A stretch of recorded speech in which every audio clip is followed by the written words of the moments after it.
안녕하세요.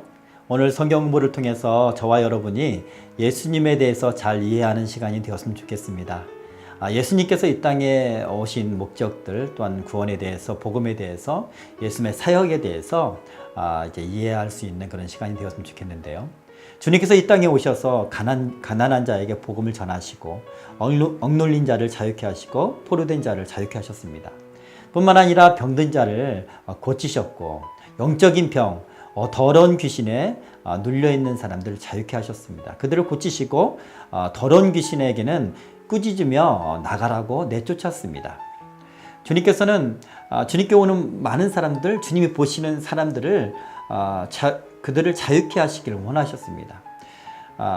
예수님께서 이 땅에 오셔서 우리에게 주신 구원은 두 가지 차원에서 우리가 이해할 수 있는데요. 우리가 잘 알고 있는 십자가의 예수님을 믿음으로 영적인 생명, 영원한 생명을 얻는 그런 구원, 종말론적 의미의 그런 구원뿐만 아니라 이 땅에 살면서도 우리의 삶의 문제, 육체적인 문제, 어떤 질병의 문제, 장애의 문제, 또 영적 눌림의 문제, 이런 것들로부터 우리를 자유케 하시고 또한 구원하셨다는 사실을 우리가 주님의 행적을 통해서 배울 수가 있습니다. 주님께서는 무리들에게 하나님의 복음, 천국의 비밀을 복음을 전할 뿐만 아니라 이제 더 많은 시간들을 이제 병자를 고치시고 또한 귀신을 내어 쫓으시고 이적을 행하시고 많은 사람들을 자유케 하는 일에 주님의 많은 시간을 들였다는 것을 우리가 잘 알고 있습니다. 많은 사람들이 사실 주님 앞에 나아가야 됩니다. 주님은 그것을 기뻐하셨습니다. 병자가 나은 것을 보며 그를 불쌍히 여기시면서 그를 고치셨을 때 너무나 기뻐하셨습니다. 그런데 문제가 있습니다. 주님의 사역을 방해하는 것이 있었어요. 특별히 주님께서는 안식일 날에 회당에서 병자를 고치시기도 하고 안식일 날에 많은 사람들을 또한 고치시는 그런 사역을 많이 하셨는데 물론 이제 평일 날에도 많이 하셨겠지만 특별히 성경에는 안식일 날에 한 것을 부각시켜서 많이 기록하고 있습니다. 그런데 문제는 그 안식일 날에 주님께서 치유 사역하는 것을 방해하고 비난하고 이제 했던 그런 무리들이 있었습니다. 바로 바리새인을 비롯한 율법주의자들이었죠. 안식일 규례를 들이대며 예수님의 치유 사역이 안식일의 규정을 위반하고 안식일을 거룩하게 지키지 못하는 그런 행위다라고 주님을 몰아세웠습니다. 안식일은 주님께서 주인이신데, 하나님께서 주인이신데, 주님께서 주님의 일을 하시는데, 오히려 안식일에 대한 그런 규례가 주님의 일을 방해하는, 좀 더 본질적인 일을 방해하고 또 억제하는 그런 일이 2000년 전에 있었다는 것입니다. 오늘날은 어떻습니까? 안식일. 오늘날 우리가 드리는 거룩한 성일 주일날에 많은 성도들이 주님을 만나고 예배를 드리고 또한 기도로 나아가고 기도 가운데 하나님을 체험하며 영적인 눌림에서 자유함을 얻을 뿐만 아니라 마음의 상처가 치유함받고 또한 주님의 은혜로 주님의 능력으로 병까지도 고침받고 또 관계가 고침받고 치유가 되는 역사, 성령께서 역사하시는 일들이 교회에 충만해야 될 뿐만 아니라 특별히 주일날 그 거룩한 성일에 그런 일들이 있어야 될 줄 믿습니다. 그러나 그런 본질적인 일들이 나타나는데 장애가 되는 것이 무엇이 있을까요? 자, 오늘 이 말씀을 공부하면서 우리의 모습을 되돌아보는 그런 시간이 되길 바랍니다. 먼저 오늘 말씀을 읽도록 하겠습니다. 회당에서 나와 곧 야고보와 요한과 함께 시몬과 안드레의 집에 들어가시니 시몬의 장모가 열병으로 누워있는지라 사람들이 곧 그 여자에 대하여 예수께 여짜온대 예수께서 가까이 서서 열병을 꾸짖으신데 병이 떠나고 여자가 곧 일어나 그들에게 수종되니라. 해질 무렵에 사람들이 온갖 병자들을 데리고 나아오매 예수께서 일일이 그 위에 손을 얹으사 고치시니 온 동네가 그 문 앞에 모였더라. 여러 사람에게서 귀신들이 나가며 소리질러 이르되 당신은 하나님의 아들이니이다. 예수께서 꾸짖으사 그들이 말함을 허락하지 아니하시니 이는 자기를 그리스도인 줄 알미러라. 이는 선지자 이사야를 통하여 하신 말씀에 우리의 연약한 것을 친히 담당하시고 병을 짊어지셨도다. 함을 이루려 하심이더라.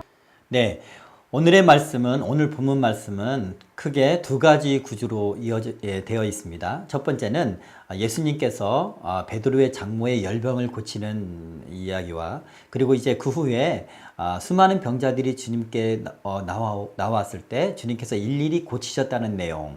그리고 그 고치셨던 일이 구약성경 이사야 53장에 예언되어 있는 그런 주님의 사역이었다는 것을 드러내는 그런 본문입니다. 먼저 마가복음 1장 29절을 읽도록 하겠습니다. 회당에서 나와 곧 야고보와 요한과 함께 시몬과 안드레의 집에 들어가시니. 네, 지난번에 우리가 공부했던 것처럼 주님께서 안식일 날에 가버나움 회당에 계셨습니다. 그곳에서 귀신 들린 자를 고치셨어요. 그렇게 이제 안식일 사역과 또한 예배를 마치고 주님께서 회당에서 나와서 이제 야고보와 요한과 함께 시몬과 안드레의 집에 갔다는 것입니다. 주님께서는 특별히 시몬과 또한 시몬 베드로와 야고보와 요한과 늘 함께 하셨어요. 특별히 12제자와 늘 함께 다니시긴 했지만 어떤 특별한 장소에 갈 때 이 세 사람 시몬 베드로와 그리고 야고보와 요한과 항상 동행했다는 사실을 예수님의 가장 최측근이죠. 우리 지난번에 배웠던 것처럼 야고보와 요한은 예수님과 외사촌 그런 관계인 거고요. 자, 야고보와 요한을 데리고 시몬의 집에 들어갔습니다. 근데 시몬과 안드레의 집이라고 쓴 거 보니까 안드레가 그 시몬과 함께 거주했던 걸로 우리가 미로 짐작할 수 있겠습니다. 원래 그 베드로의 고향은 이제 벳세다죠. 벳세다. 베드로는 이제 벳세다 사람이다라는 것이고요. 그런데 이제 벳세다는 물론 이제 가버나움에서 멀지 않아요. 그곳에서 이제 베드로가 결혼하면서 이 가버나움의 이주에서 살지 않았을까 그렇게 생각을 하는데, 우리 그림과 같이 이제 그 베드로의 집은 이제 그 가버나움, 그러니까 갈릴리 해변 근처에 있다는 것을 우리가 확인할 수가 있습니다. 지금 그 베드로의 집터인데요. 그 집터 위에 지금 그 성당이 이제 예배실 성당이 마련되어 있는 것을 볼 수가 있어요. 자, 이렇게 그 베드로 집에 들어갔고 마가복음 1장 30절 시몬의 장모가 열병으로 누워 있는지라 사람들이 곧 그 여자에 대하여 예수께 여짜온대. 네, 시몬의 장모. 베드로가 장모가 있었다는 것은 특별히 베드로가 결혼했다는 사실을 증명해 주는 이야기죠. 이제 좀 더 다른 얘기인데요. 우리가 로마 가톨릭 신부들이 사제들이 결혼하지 않잖아요. 독신주의를 지향합니다. 아니 그것이 교회 내에 제도화되어 있습니다. 그들의 근거는 그렇습니다. 베드로가 독신이었다는 거예요. 로마 가톨릭이 베드로를 기초로 해서 이제 그 로마 가톨릭 교회가 세워졌다라고 그들은 스스로 주장하고 믿고 있기 때문에 베드로를 쫓는 그런 어떤 독신주의를 하고 있습니다. 그렇게 근데 이제 이 독신주의가 어떤 좀 거룩한 어떤 그런 동기에서 시작된 건 아니에요. 이제 우리가 1139년 제2차 라테란 회의에서 이 독신주의가 제도화가 되었는데요. 그 이유는 이제 유럽 각지에 있었던 그 여러 교회들이 있잖아요. 근데 이제 많은 헌금과 또한 많은 돈들이 교회로 흘러들었어요. 그래서 교회가 동산과 부동산이 굉장히 많아졌습니다. 그 재산들을 자식들한테 물려주는 거예요. 세습한 거죠.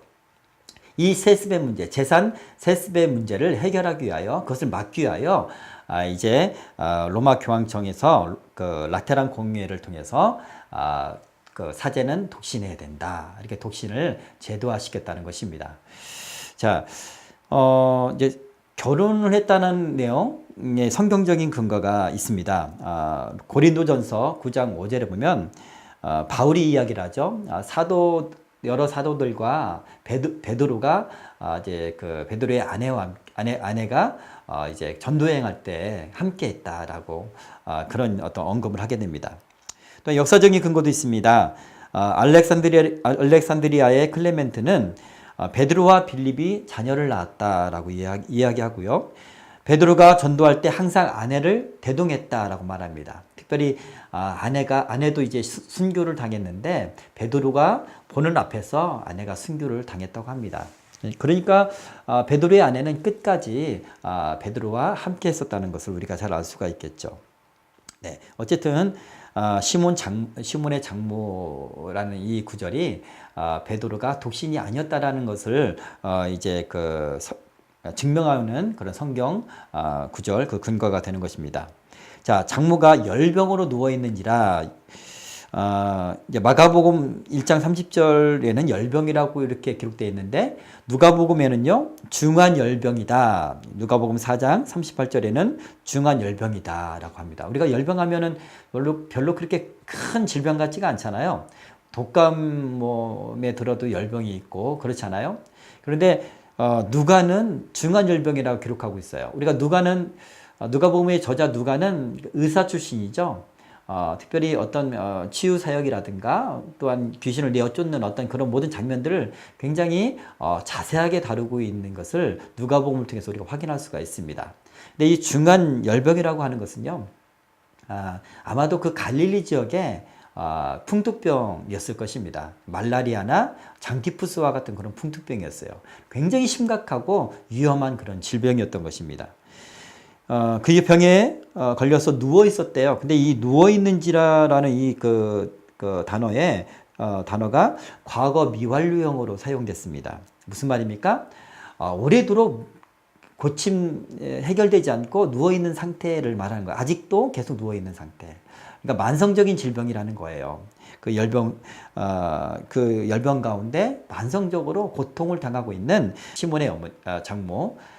그것을 바라보며 사람들은 그것이 너무나 심각하고 중하기 때문에 예수님께 여쭈었다. 예수님께 요청했다. 그렇게 우리가 볼 수가 있습니다.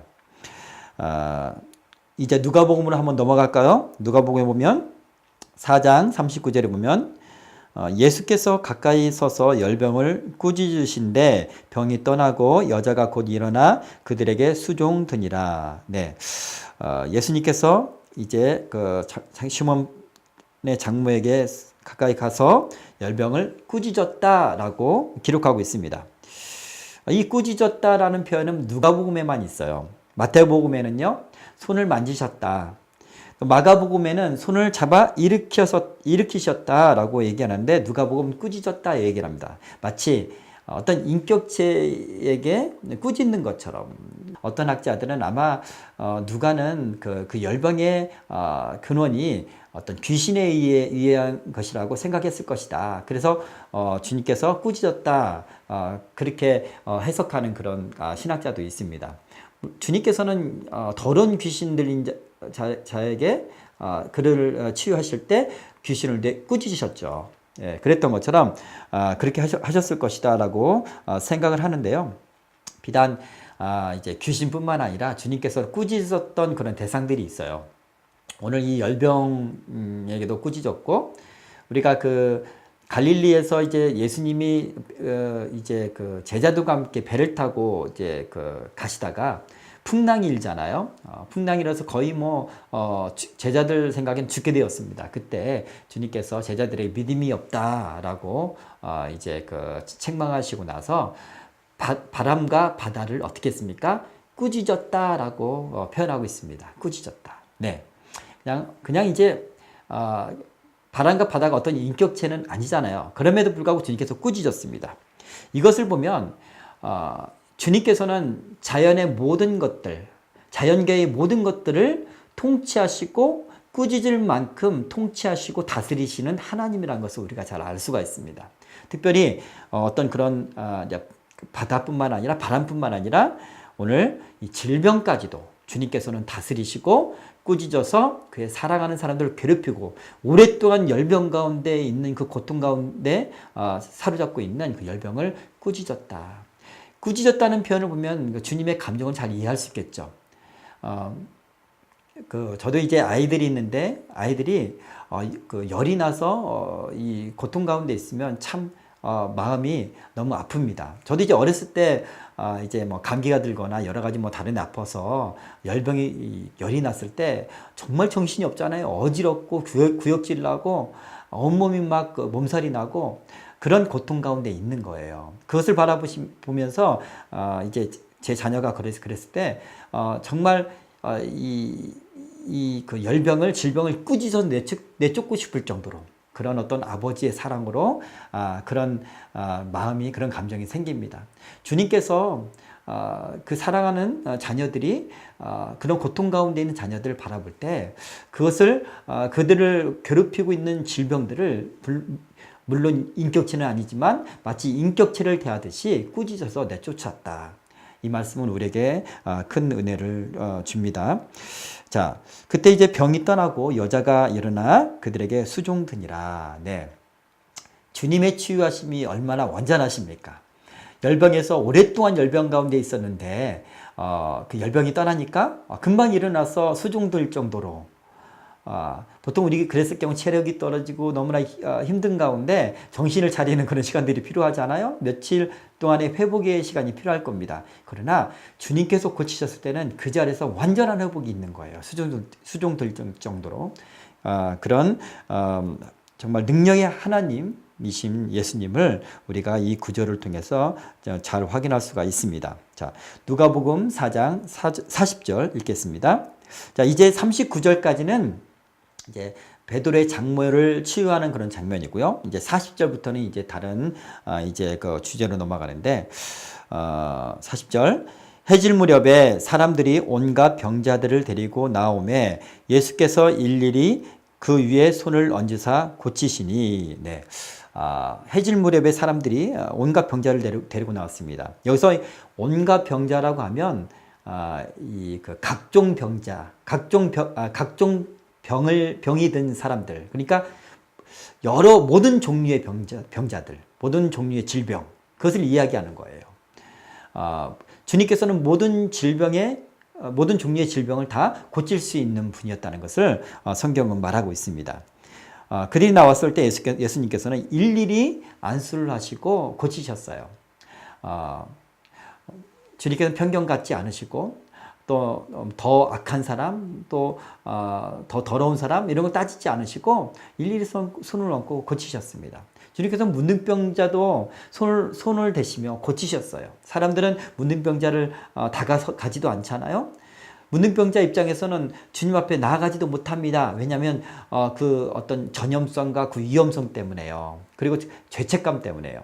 그러나 그런 자들에게 주님은 직접 손을 대시면서 그들의 마음을 열게 하시는 주님의 사랑을 보여주시는 그런 장면을 볼 수가 있는데, 우리 아까 시몬의 그 장모의 열병도 주님께서 손을 대셨잖아요. 그렇죠? 이게 말라리아고 장기푸스고 풍토병으로서 어떤 전염성이 있는 그런 질병일 수 있는데 주님께서는 손을 대시고 고치셨다는 것을 우리가 잘 알 수가 있습니다. 자, 그 앞절에 보면 그 앞에 부분에 해질 무렵이라고 이렇게 표현되어 있죠. 해질 무렵이라고 기록해 있는데 안식일날 해질 무렵에 사람들이 그때 막 몰려들기 시작합니다. 왜 하필 그 어두운 시간 되었을 때 몰려들까? 이제 쉴 시간인데 낮에 주님 앞에 와서 고침받고 더 많이 주님께서 고치실 수 있을 텐데 왜 해질 무렵이었을까? 거기에는 이유가 있다는 것입니다. 왜냐하면 안식일이었기 때문에 그래요. 유대인들의 안식일은요, 토요일 날이잖아요. 근데 그 전날인 금요일 날 해 지고 나서부터 토요일 날 안식일 날 해 질 때까지, 이 기간 동안이 안식일입니다. 이 기간 동안에 안식일의 규정을 지켜야 돼요. 이 기간 동안엔 절대로 일하면 안 되는 거예요. 이 기간 동안에는 그 사람을 고쳐서도 안 되고, 이 기간 동안에는 병든 자가 나아서도 안 되는 거예요. 그것도 일이기 때문에. 네. 그래서, 주님이 필요한 사람들, 주님의 치유가 필요한 사람들이 나가지 못하고 이 안식일이 지나기까지 기다렸다는 거예요. 그리고 안식일이 지나고 나서 주님 앞에 몰려들었다는 것입니다. 이 얼마나 가슴 아픈 일입니까? 얼마나 슬픈 일일까요?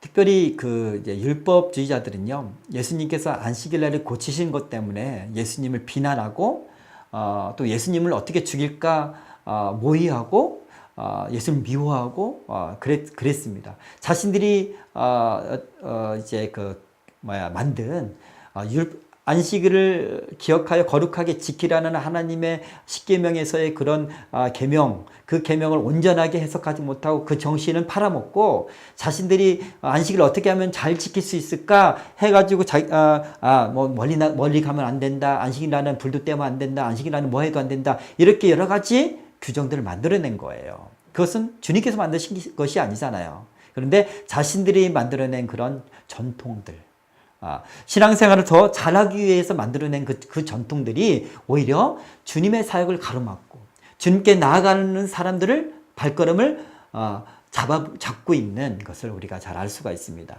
오늘날 우리가 주님 앞에 나아가야 되는데 우리가 수많은 사람들이 정말 마음이 궁결한 사람들이 주님을 만나야 되는데 교회에서 만나야 되고 또한 신앙의 공동체 안에서 만나야 되는데 그러지 못하는 여러 가지 환경적인 어떤 요인들이 있을 거예요. 그것도 다 중요한 것이다 할지라도 주님을 만나는 데 있어, 주님께 치유받는 데 있어 그것보다 더 중요한 것이 무엇이 있을까? 그것을 생각하는 그런 시간이 되었으면 좋겠습니다.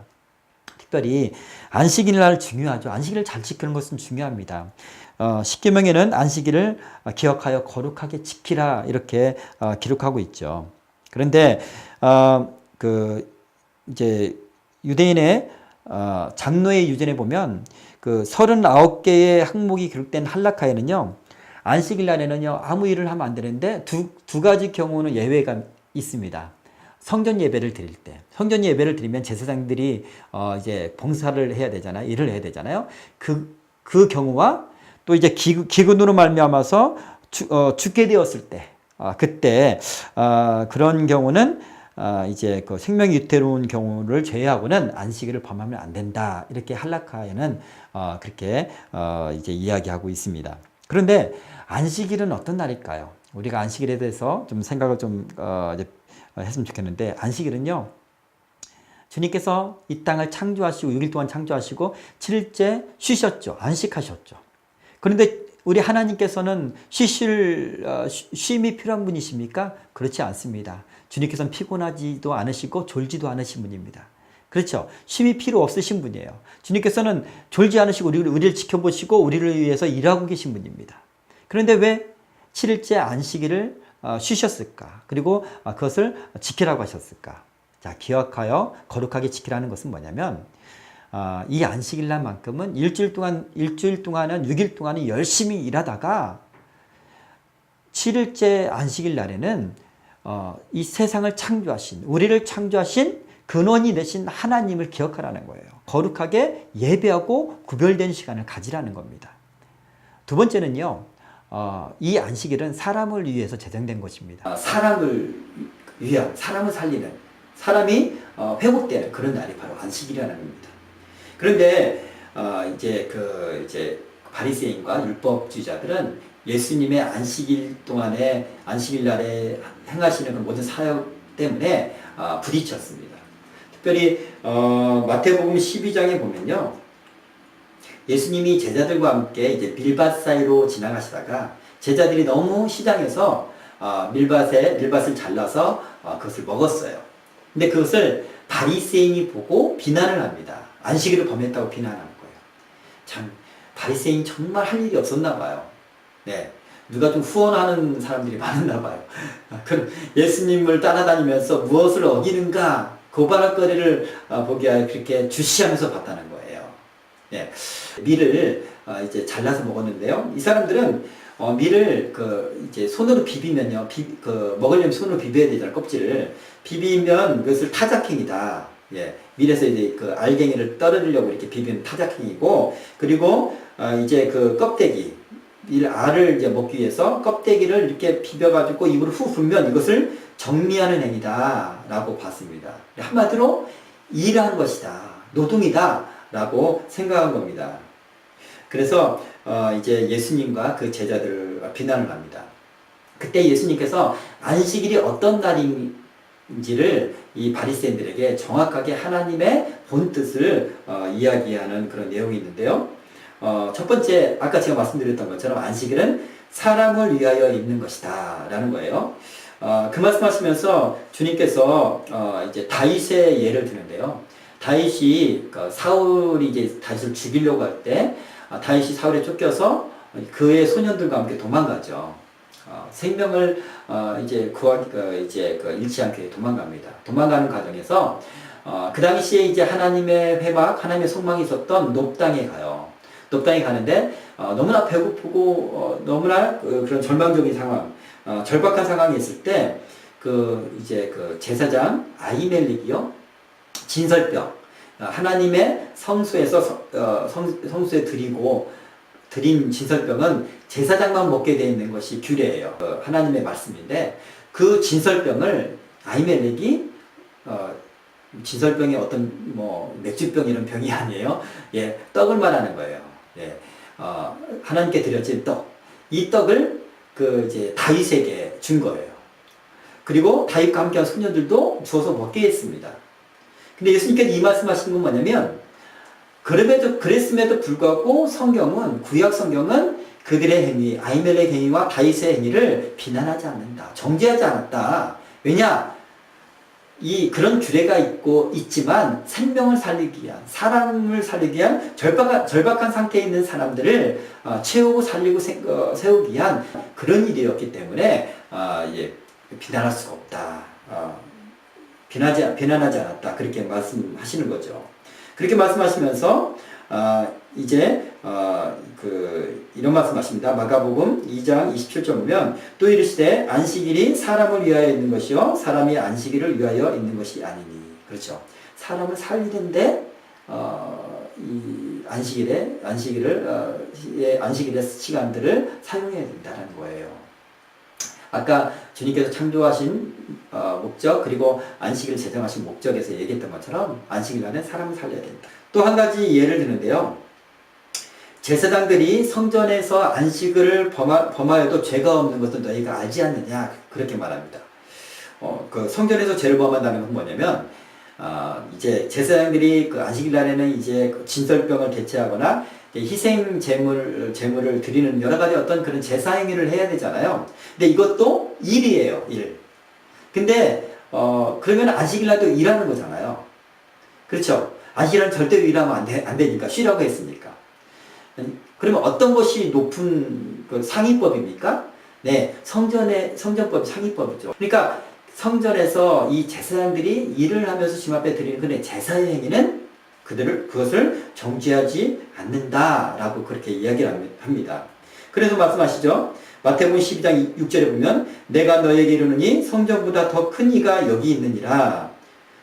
마태복음 12장 8절에 보면 인자는 안식일의 주인이니라 이렇게 말합니다. 네.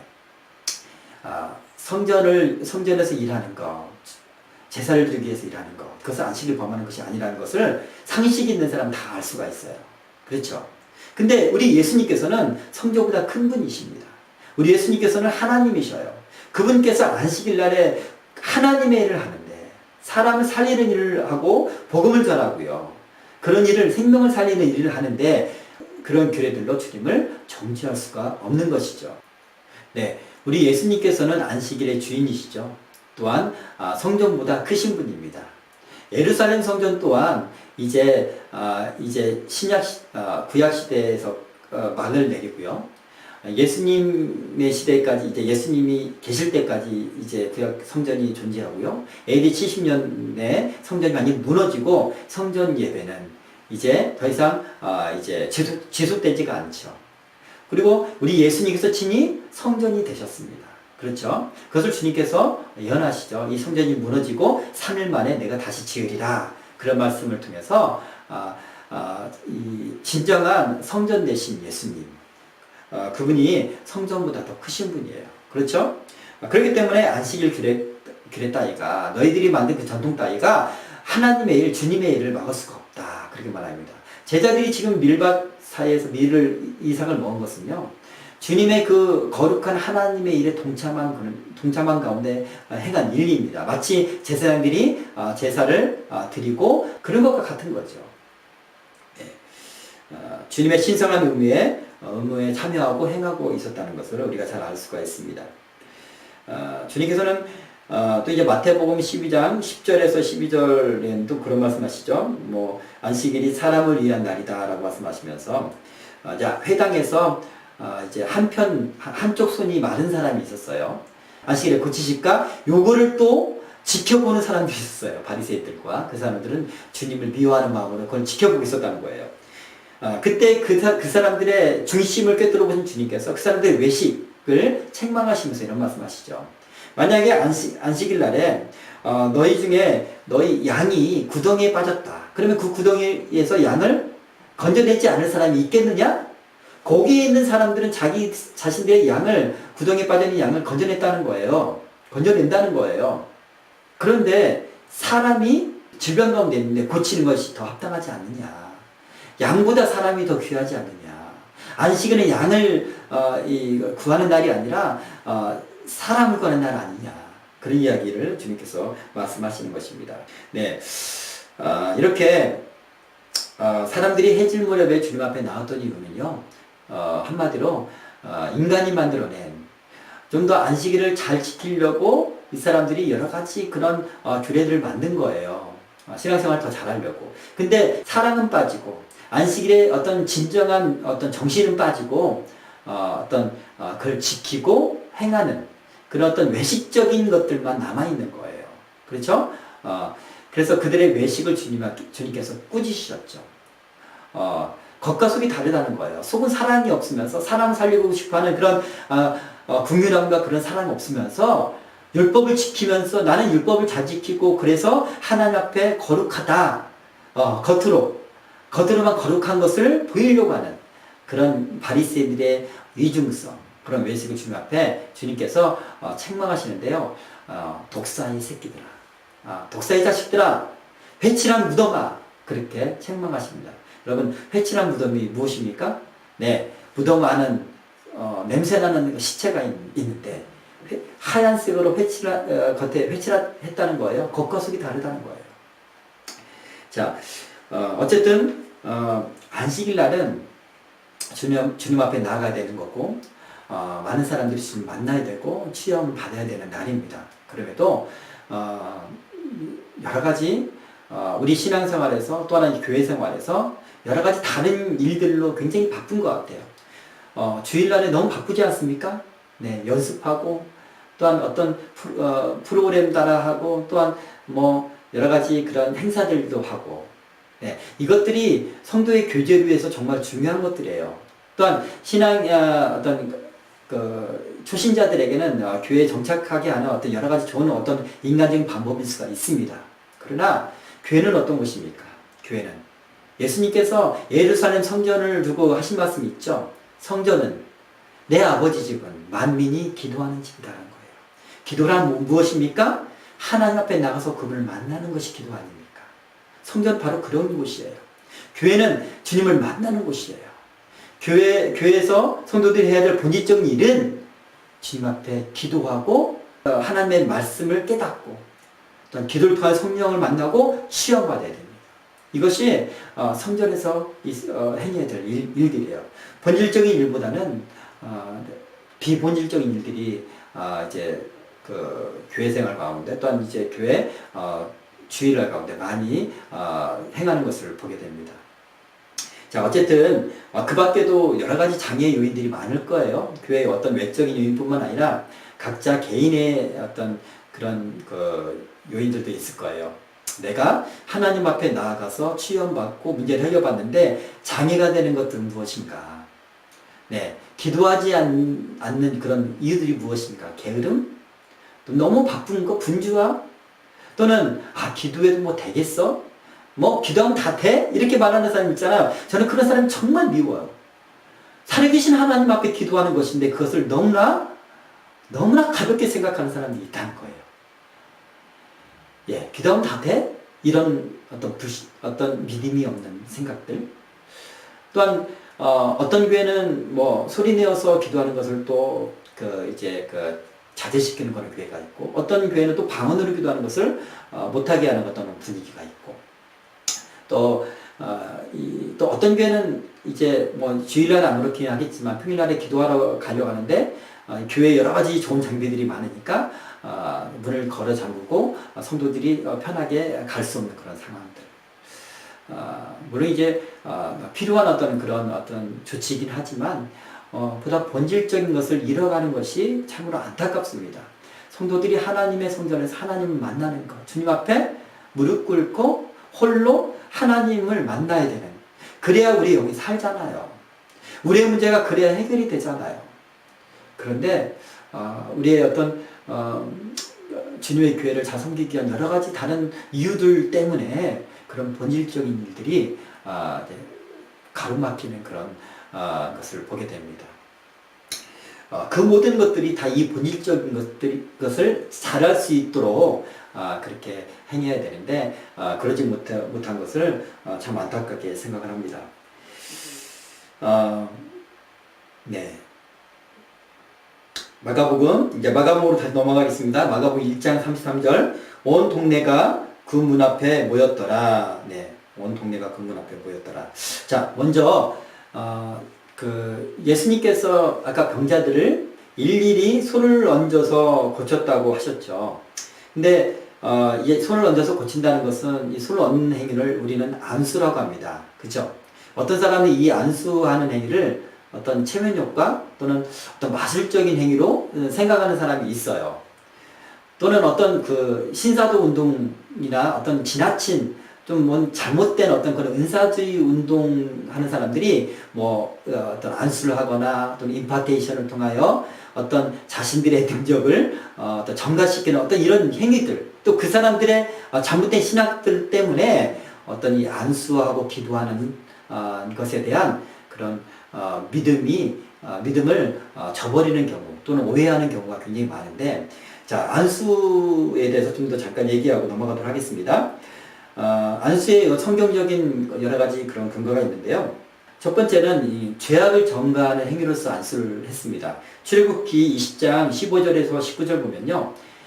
이제 백성들이 하나님 앞에 자신의 죄를 씻음받기 위하여 나아갈 때 그의 죄를 대신 질 희생양을 데리고 나가잖아요. 그때 이제 회막문 앞에서 그 양의 머리 위에 안수를 합니다. 누가 안수를 하냐면 제사장이 안수하는 게 아니라 본인이 안수를 해요. 죄인 본인이 안수를 해요.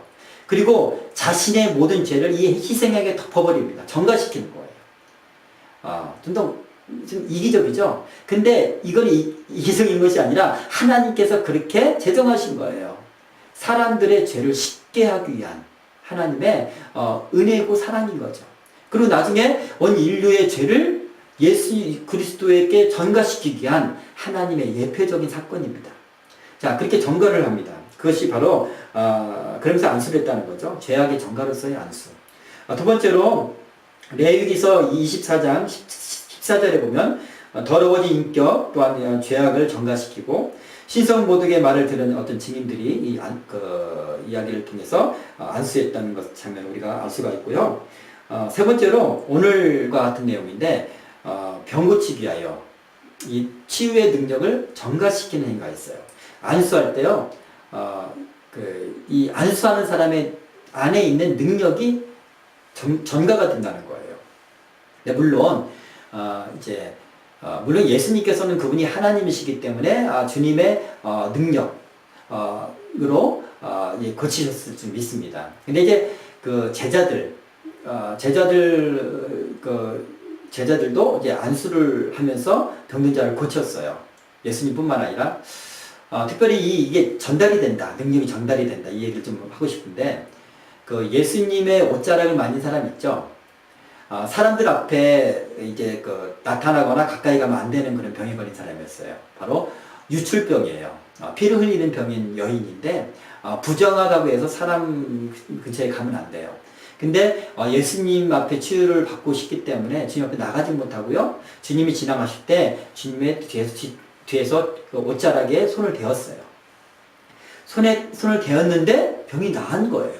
이 여인이 왜 손을 댔냐면 유대인들은요 선지자나 또는 이제 하나님의 사람의 능력 있는 사람의 옷자락을 만져도 그 옷자락에도 능력이 있어서 이제 그 치유함을 받는다는 그런 믿음이 있었기 때문에 그래요. 예를 들면 우리 엘리야가 능력이 있었던 선지자잖아요. 근데 엘리야의 옷에도 능력이 있었어요. 그죠? 그래서 엘리야의 옷을 가지고 또 엘리사가 기적을 행하는 그런 장면을 우리가 구약 성경을 통해서 이제 발견하게 되는데 유대인들은 이런 어떤 신앙적인 상식이 있었다는 거죠. 그래서 예수님의 옷자락에 손만 대어도 나을 것이다 라는 믿음이 있었던 거예요. 여러분 이런 믿음이 정말 중요합니다. 주님 앞에 나아가면 치유의 하나님께서 나를 고치신다. 주님께서는 어떤 종류, 각색 종류의 질병을 다 고칠 수 있는 분이다 라는 믿음을 가지고 나가야 돼요. 기도하면 주님께서 들으신다는 믿음을 가지고 나가야지 의심을 가지고 나가면 안 되는 거죠. 이 여인은 믿음이 있었어요. 그 믿음이 어떻게 이제 어떤 일이 벌어집니까? 주님의 능력이 나가는 거예요. 그래서 그 여인이 치유함을 받습니다. 예수님께서 말씀하십니다. 그때 뭐라고 말씀하시냐면 누가 내 옷자락에 손을 대하느냐? 내 몸에서 능력이 빠져나가는 것을 내가 느꼈느냐? 네, 능력이 빠져나갔다는 거예요. 무슨 말입니까? 능력이 전가됐다는 거예요. 전달이 됐다는 거예요. 네, 예수님뿐만 아니라요. 예수님의 제자들도 그렇게 행했습니다.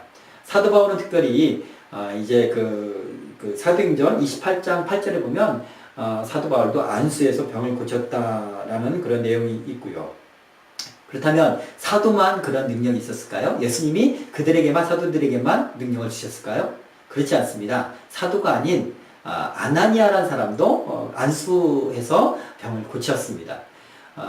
그 다메섹으로 가서 이제 초대 기독교인들을 잡으려고 했던 그 당시에 이름 사울, 나중에 사도 바울이 되죠. 사도 바울이 다메섹 도상에서 예수님 만나죠. 그때 눈이 멀게 돼요. 그러나 성령의 인도하심을 받아서 아나니아가 사도 바울을 만나서 눈이 멀어 있는 사도 바울에게 안수합니다. 안수하면서 그렇게 말합니다. 너로 다시 보게 하시고 성령으로 충만하게 하신다 하니. 네, 사도가 아닌 아나니아를 통해서도 주님의 능력이 임하는 거예요. 눈이 뜨게 되는 거고 그리고 성령이 임하셨다는 거예요. 여러분 안수했을 때 병이 고칠 뿐만 아니라 안수를 통하여 성령도 임한다는 거예요. 사도행전 8장 18절 19절에 보면 이제 사도가 이제 사람들에게 안수했을 때 성령이 임했던 사실을 우리는 기억하고 있습니다. 그렇죠? 자, 안수는 대단히 중요한 하나님의 사역입니다. 그렇다면 이 안수를 통하여 내가 가진 능력이 빠져나가는 걸까요? 아니, 기도를 많이 하고 어떤 치유의 어떤 은사 또는 능력이 있는 사람만이 고칠 수 있는 걸까요? 물론 하나님께서는 이제 병을 고치는 은사, 그 성령의 은사를 특별한 사람에게 주기도 합니다.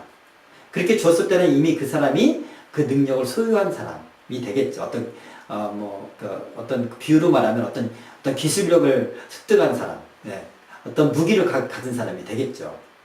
그러나 꼭 성령의 은사를 특별히 주지 않더라도 예수님을 믿는 사람들은 우리 안에 성령님이 다 내주해 계시잖아요.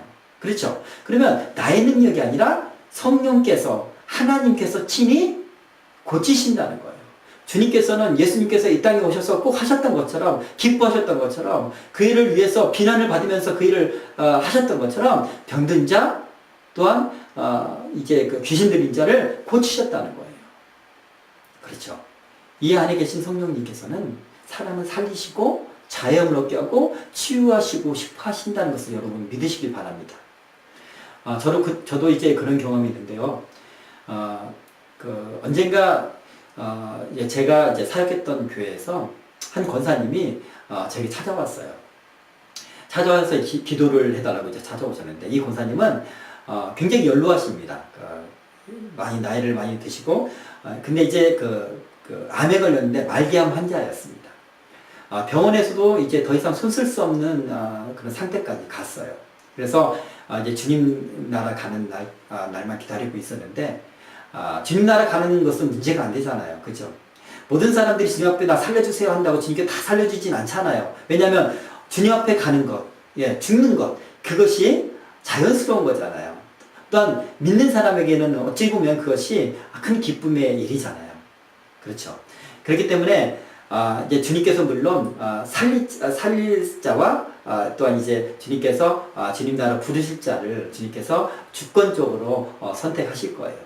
근데 이제 그 권사님은 주님 나라 가는 날을 이제 기다리고 있었는데 문제는 뭐였냐면 말기암이 너무나 고통스러웠다는 거예요. 고통스러워서 저에게 찾아와서 목사님 너무 아프고 고통스러우니까 기도 좀 해주세요. 저는 이제 그 권사님의 기도 요청에 굉장히 좀 당황스러웠습니다. 왜냐하면 기도를 하긴 해도 이분한테 아무런 역사가 나타나지 않으면 어떻게 하지? 이런 어떤 그런 걱정이 있었어요. 그리고 찾아왔는데 어떻게 기도를 안 해줄 수가 있겠습니까? 하나님 앞에 맡기면서 기도를 했어요. 손을 얹고 이제 기도를 하는데 제가 하나님 앞에 그렇게 기도했습니다. 주님, 이 권사님을 주님께서 회복시켜 주실 것입니까? 주님께서는 모든 질병, 암까지도 다 낫게 하실 수 있습니다. 암세포를 다 멸하실 수 있습니다. 그런데 주님께서 그렇게 하시겠습니까? 라고 제가 물었습니다. 묻는데 제 마음의 음성 가운데 강하게 주님께서 완전하게 이 권사님을 치유하시지는 않을 것일 거다. 주님께서 주님 나라로 부르실 작정이라는 걸 제가 깨달았습니다. 그러나 주님께서는 이 권사님의 이 고통을 굉장히 긍휼히 여기신 것을 제가 주님의 음성을 통해서 느꼈습니다. 그리고 주님께서 그 권사님을 굉장히 불쌍히 여기시고 있는 것을 제가 느끼면서 손 얹고 기도했습니다. 제가 어떤 기도를 많이 해서 성령 충만하고 믿음이 충만하면 제가 이제 강하게 기도하고 어떤 그런 마음에 자신감이 있을 텐데 그러지 못해서 주님을 더 의지하며 기도합니다. 손 얹고 기도하는데 주님의 사랑, 주님의 긍휼하심으로 이루어 주시옵소서 기도하는데 제 몸에서요, 제 이 몸 안에서 뭔가 뜨거운 것이 이 손을 통하여 전달이 되는 것을 느꼈어요. 이것이 하나님의 능력이 빠져나가는 것이고 전달되는 것이구나. 그러면서 이 손바닥이 뜨거워지는 것을 느꼈습니다. 그래서 마음 가운데 하나님께서 이분을 이루하셨구나. 그렇게 확신이 들었어요. 그러고 나서 다음 주가 되었어요. 그 다음 주에 이 권사님이 찾아오셨습니다. 주중에 병원에 갔었대요. 늘상 이제 병원에서 이제 진료를 받으면서 이제 체크를 하잖아요. 어느 정도 진행이 되는지, 건강 상태는 어떤지, 어떤 고통을 겪고 있는지. 근데 이제 의사 선생님이 이제 진료하시면서 상태가 좀 더 좋아지셨네요. 어떤 일이 있었습니까? 어떻게 관리하셨습니까? 라고 물었대요. 그래서 이 권사님이 교회에서 목사님께 기도받았어요. 그렇게 말을 했습니다. 근데 이 의사 선생님이 전 진심으로 그러세요? 그러면 그 목사님께 기도받으세요. 교회에서 기도받으세요. 현대의학으로는 말기암 환자를 고칠 수 있는 능력이 없으니까 이 기도에 의지하도록 이 의사 선생님이 권사님께 말씀을 했다는 것을 이제 그날 저에게 와서 말하는 것을 보면서 하나님께서 이 권사님 위로하셨구나라는 것을 확인할 수가 있었습니다. 여러분, 기도가 부족한, 능력이 부족한, 치유의 은사가 없는 저도 내 안에 계신 성령님을 의지해서 그를 사랑하는 마음으로, 그를 긍휼히 여기는 마음으로 주님의 마음을 품고 기도했을 때, 손 얹고 기도했을 때 주의 능력이 그에게 전가되는 것을 제가 경험을 했습니다. 여러분 안에도 성령님이 계십니다. 하나님이 계셔요. 여러분 믿음으로 사람을 사랑하는 마음으로 그 생명을 살리고 싶은 마음으로 그들 위해서 기도하는 여러분이 되길 바랍니다. 물론 이제 목사님들처럼 머리에 손을 얹고 기도하기는 좀 어렵더라도 손을 얹고 기도하는 것, 이것은 참 중요한 일이라고 오늘 본문을 통해서 배울 수가 있겠습니다. 자, 마가복음 1장 33절. 온 동네가 그 문 앞에 모였더라. 네. 이제 누가복음으로 또 넘어갈게요. 누가복음 4장 41절. 여러 사람에게서 귀신들이 나가며 소리질러 이르되 당신은 하나님의 아들이니이다. 예수께서 꾸짖으사 그들이 말함을 허락하지 아니하시니 이는 자기를 그리스도인 줄 알미로라. 자, 이제 마태복음으로 넘어갑니다. 네, 이야기가 이제 마태복음에도 있는데 마태복음 8장 17절 보면 이는 선지자 이사야를 통하여 하신 말씀에 우리의 연약한 것을 친히 담당하시고 병을 짊어지셨도다 함을 이루려 하심이더라. 네. 저자 마태는요, 예수님의 이 사역들, 병을 고치시고 안식일 날에도 쉬지 않으시고 병자를 돌보셨던 이 예수님의 사역을 이렇게 이야기를 합니다. 이사야 53장 4절을 인용하면서 말씀하시는 거예요. 말하는 거예요. 이사야 53장 4절 5절 한번 제가 읽어볼게요. 그는 실로 우리의 질고를 지고 우리의 슬픔을 당하였거늘 우리는 생각하기를 그는 징벌을 받아 하나님께 맞으며 고난을 당한다 하였노라. 그가 찔림은 우리의 허물 때문이요 그가 상함은 우리의 죄악 때문이라. 그가 징계를 받음으로 우리는 평화를 누리고 그가 채찍에 맞음으로 우리는 나음을 입었도다. 이사야 53장 이 말씀을 마태는 아마도 70인역이나 아람어로 된 그 구약 성경을 직접 인용해서 이렇게 기록하고 있습니다. 우리의 연약한 것을 친히 담당하셨다. 병을 짊어지셨도다 라고 기록하고 있습니다. 네, 이사야서의 주님의 어떤 구원 사역, 죄를 담당하는 그런 영적인 사역이 특별히 마태는 예수님의 이 치유하시는 그런 것을 이야기하면서 주님께서 우리 연약한 것을 담당하셨다. 우리의 병을 짊어지셨도다. 네, 영적인 구원뿐만 아니라 육체적인 구원, 그것을 위하여 주님께서 이 땅에 오셨다라는 것을 마태는 증거하고 있는 것입니다. 오늘 이 성경 공부를 통하여 우리가 깨닫는 것들이 있죠. 먼저 우리가 주님 앞에 나아가는데 장애가 되는 것들이 있어서는 안 되겠습니다. 개인적인 요인들도 있을 것이고 또 환경, 교회 외적인 그런 어떤 분위기, 어떤 전통들, 또한 어떤 그런 교회 분위기가 있잖아요. 그런 것들로 이 주님 앞에 나아가는데 방해가 되어서는 안 됩니다. 주님은 그것을 정말로 안타까워하십니다. 주님께서는 바리새인들을 책망하며 또한 정말 이 독사의 자식들아라고 할 정도로 주님의 사역을 방해했던 그들, 또 주님께로 오는 사람들의 발걸음을 이제 멈추게 했던 그들의 어떤 그런 규례들, 그런 것들을 주님께서는 굉장히 비난했던 것을 우리가 볼 수가 있습니다. 또한 주님께서는 우리의 모든 연약한 것과 병든 것을 짊어지셨다는 것을 믿으시길 바랍니다. 주님께서는 우리의 모든 죄를 담당하셨어요. 그러니까 죄로 인해서 우리가 인간이 타락하고 그 타락으로 말미암아 우리가 연약해지고 질병이 생기고 또한 영적인 어떤 더러운 영적인 세력에 또는 짓눌림 당하기도 하고 이런 많은 일들을 가운데 우리가 고통을 당하잖아요.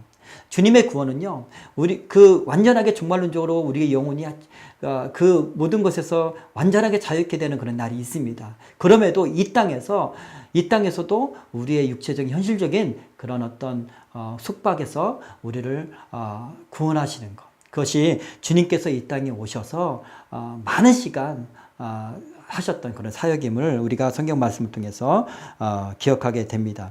제가 늘 기도하는 내용이 있습니다. 정말 꿈처럼 기도하는 그런 내용이 있어요. 모든 교회들이, 모든 하나님의 교회들이 영적으로 살아났으면 좋겠어요. 부흥이 있었으면 좋겠습니다. 그런데 그 부흥은 양적인 부흥, 사람들이 많이 늘어나고 또한 세상 사람들이 칭송하는 그런 부흥을 얘기하는 것이 아니라요.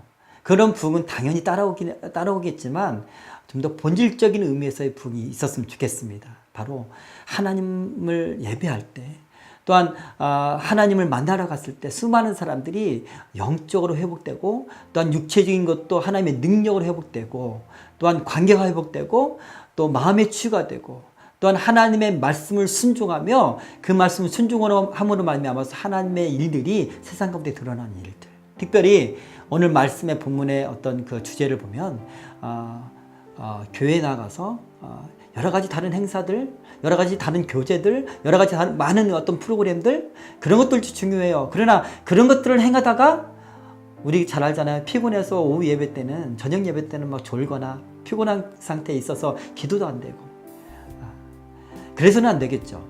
네, 좀 더 본질적인 일들, 교회에서 예배 중심, 또 말씀 중심, 또한 기도 중심, 그런 교회들이 많아졌으면 좋겠고, 영혼들이 회복되고 성소에서부터 생명수가 강처럼 흘러나와서 그 생명수가 세상을 적시고, 성도들로 인해서 세상을 적셔서 생명들이 세상에서 살아나는 일들, 그런 일들이 있었으면 좋겠습니다.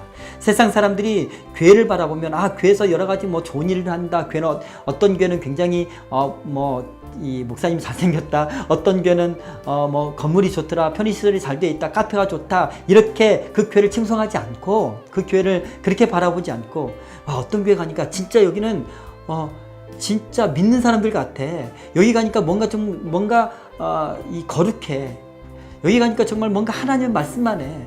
여기 가니까 정말 하나님의 일이 나타나. 어떤 사람은 그 가운데 회개하는 역사가 있었고, 어떤 사람은 거기서 정말 사람이 바뀌어서 나오고, 어떤 사람은 거기서 이 병자가 치유받고, 거기서 귀신도 달아나고.